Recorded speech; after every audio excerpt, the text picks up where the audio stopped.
Hey everybody. For those of you who have watched Nicole and I out here in British Columbia at Blackfish Hollow from day one, can you believe this is the same road? Look at this road. The first day we got here, it was completely sticks and covered in snow. We were covered in snow, and now look how green and lush it is. That's a metaphor for life right there. Don't forget that when you're going through a period of snow, lush green April spring is just around the corner. Don't let the snow get you down, my friends. I once heard this quote from Ted Kennedy before he died that said, "Whatever you're most stressed about right now in your life, in a year from now, it'll be a distant memory, but you'll be equally as stressed about some new thing." So don't sweat it. Just do the best you can and chill out. It's a rainy day again today. We finished the platform, luckily.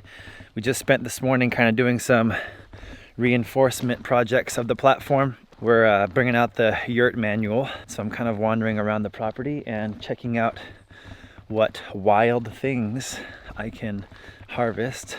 I'm no expert by any means yet of all the edible mushrooms and herbs and plant life in this area, but I've learned a few things, and I figured I would show you guys in this video what I've learned so far about the edibles in Blackfish Hollow. Just walking the road in between my two properties, and see on the side of the road here we got some fungus going on here, some mushrooms. Are there any Pacific Northwest mushroom foragers out there that can tell me what these guys are?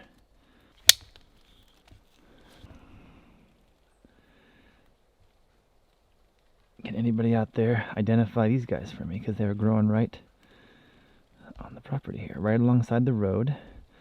Does that give you any clues? They're growing in some moss and woody area. That's been trimmed, so it's kind of like a roady trimmed area. It's another little cluster of them right here. These guys are smaller, and there's 3 of them. But they're definitely the same species of the bigger one. Just a smaller version. Okay, on the north side of the road, I think I found another little gem here, and I'm no expert, but I'm fairly confident that I found a little gem here on this broken alder. I think it's an alder. I think I found some turkey tails. Typically that's the coloring you see on turkey tails. Let's move in for a closer look. Yep, any mushroom foragers out there can help me properly confirm and identify that I'm looking at turkey tails. I'm pretty sure that's what I'm looking at.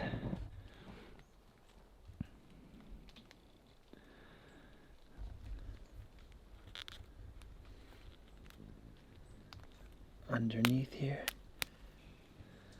See, underneath here looks just very basic.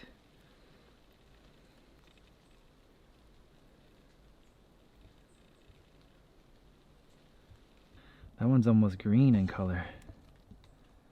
Looking really, really good. Really good medicine here. Nice find. I've learned that hummingbirds were quite abundant in this area, and one thing that they love is these flowers right here of the salmonberry. Okay, we got a nice supply of salmonberry flowers here. Over the past few weeks, pollinated. And now we've got these little raspberry looking fruits. Okay, still just alongside the road here, and walked past these guys that just popped up. Kind of brand new for the season for my little microclimate here, and it looks like I have the horsetail plant coming up here.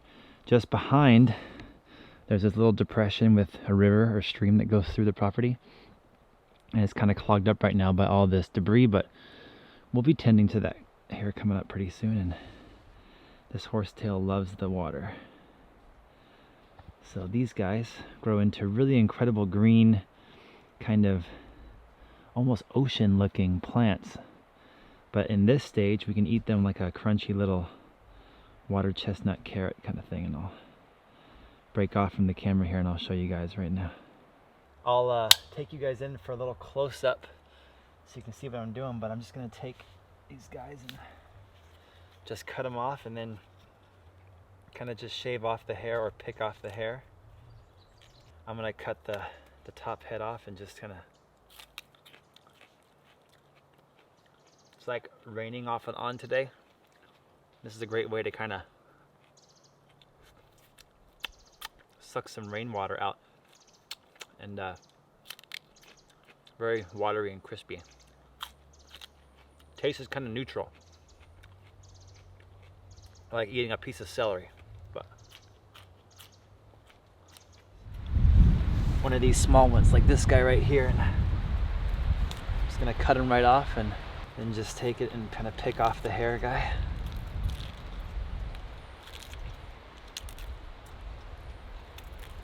I'm no expert, this is just how I'm doing it here so far, and I'm learning from some of the locals and learning as I go here.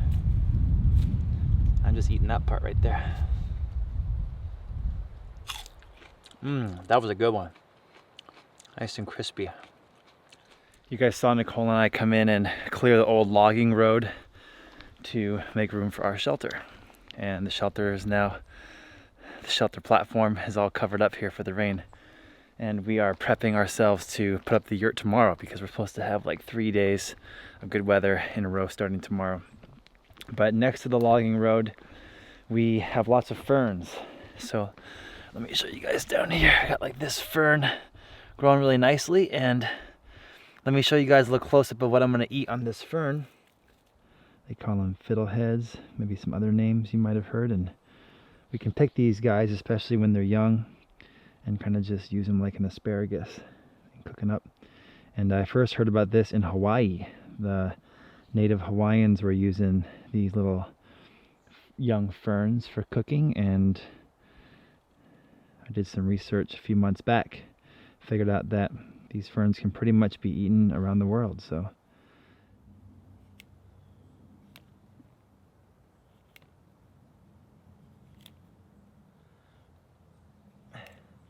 normally I would only harvest a couple per plant, but this one's right in the middle of the road. It has to go anyways to make room for our shelter. But if you guys are going to be foraging out in nature, make sure you only take a few and then move on so that you're sustainably harvesting. And let me show you guys what I got. I got a little collection here of my fiddleheads. I just love that name. Maybe we'll name the first puppy that we adopt together Fiddlehead. And I'm gonna take him and just kind of like de-hair him. So take as much of this hair off as I can. You don't have to, but I'm gonna do that, and then take the remaining and cook it up in the stir fry tonight.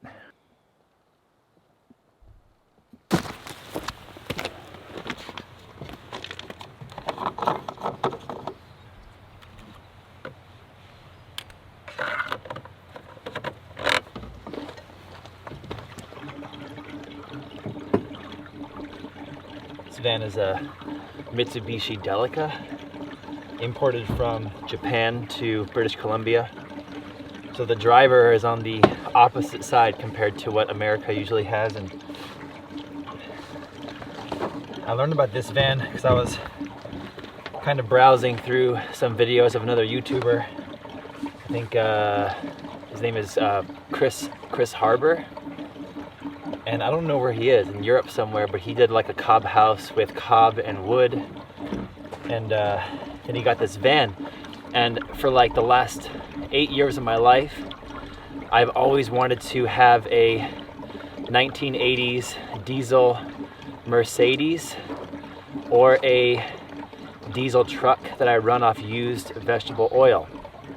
And then this Chris Harbor guy, who I was already watching because it was just kind of cool to see his, you know, little fly-in-the-wall videos about his cob experience. He got one of these vans and he was running it off of used vegetable oil. So I found this good one in Vancouver, bought it for a really good price, and it's done really well. Nicole and I converted it to be a sleeper on the inside, so it's only got front 2 seats. The back has been cleaned out, and it's just we put shelving in and boards in for a bed. And we go and pick up diesel fuel from town, and we boat it over here and put it in the van. But as soon as the yurt is done and we're living in the yurt and we have shelter, I'm going to be networking with some restaurants in town to hopefully convince them that it's a good idea, instead of throwing their used vegetable oil away, give it to me, and I'll siphon it down to 5 microns in a barrel here on site, and we'll pour that filtered vegetable oil into our car. We can run it off of veggie oil instead of diesel gasoline.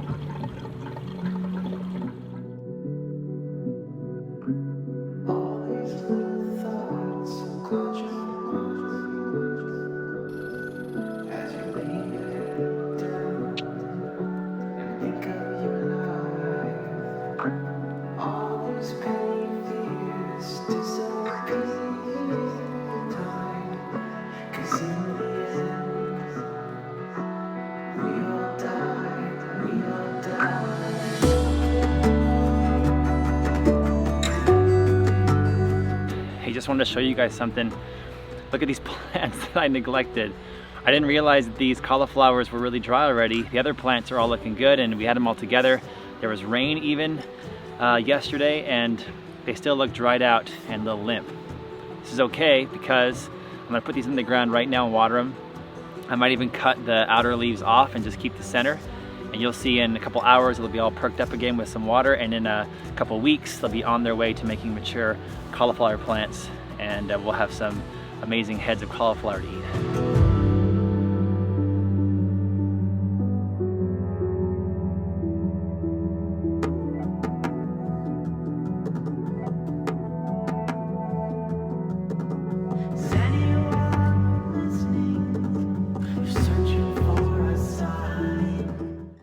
Gonna plant my first rhubarb.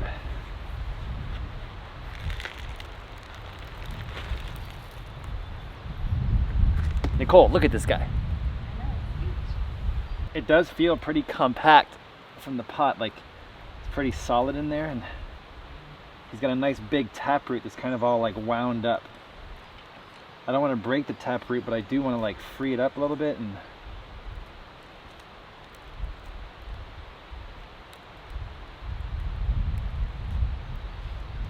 kind of treat each plant unique to its own situation, and this one needs some help, I think.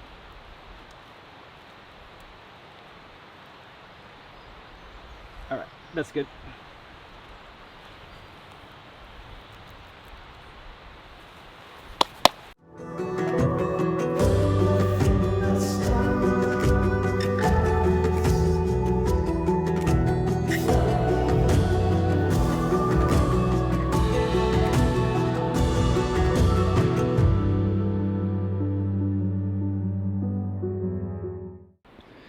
Hey there.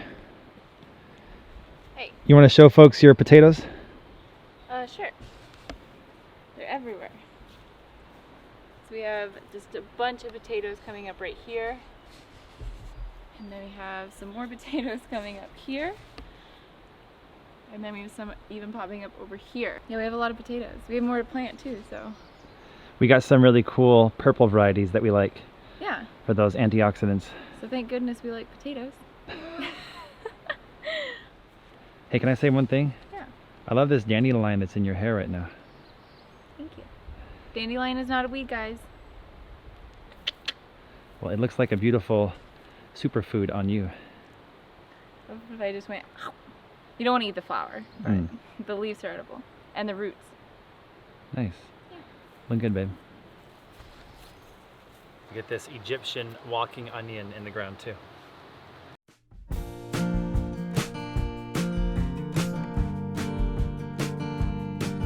As usual, I showed you guys in the last video, I'm going to pick off the bottom stems to encourage that bushy shape and root growth on the trunk. Oh man, there's so many worms down here.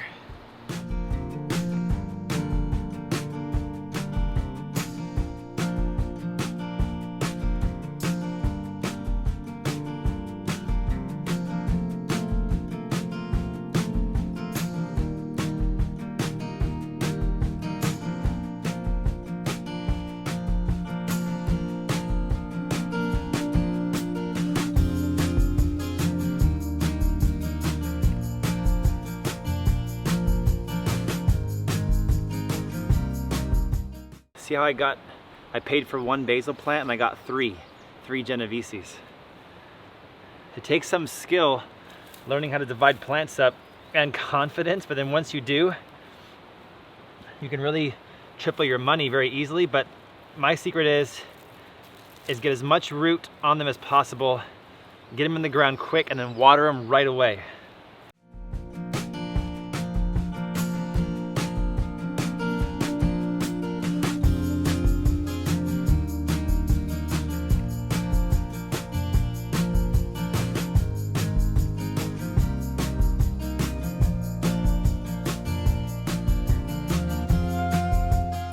Let me give a tip out there for guys. When your girlfriend or your wife or your significant other tells you to water their flowers or their garden, you have to turn the water on the plants, close your eyes, and visualize the water going down at least a foot into the plant's roots. You can't just water the leaves of the plants and then move on. You can't just water the flower then move on. Turn it on, fully saturate the root zone, which usually goes about 12 inches down. So learn how to water the plants, and then she'll never let you go.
Okay, gardening girl, how you feeling? Feeling good. You're not. Oh, I'm freezing. You're freezing. Your feet, you said, are freezing. My toes. Once that sun is down, it's like, ooh. Yeah. Let's go. Dinner time. Dinner time. We just took the tarps off the floor, and now it's starting to rain. Yes. Ugh, it's like it knows. Let's get the manual and start building the yurt step by step. Cool.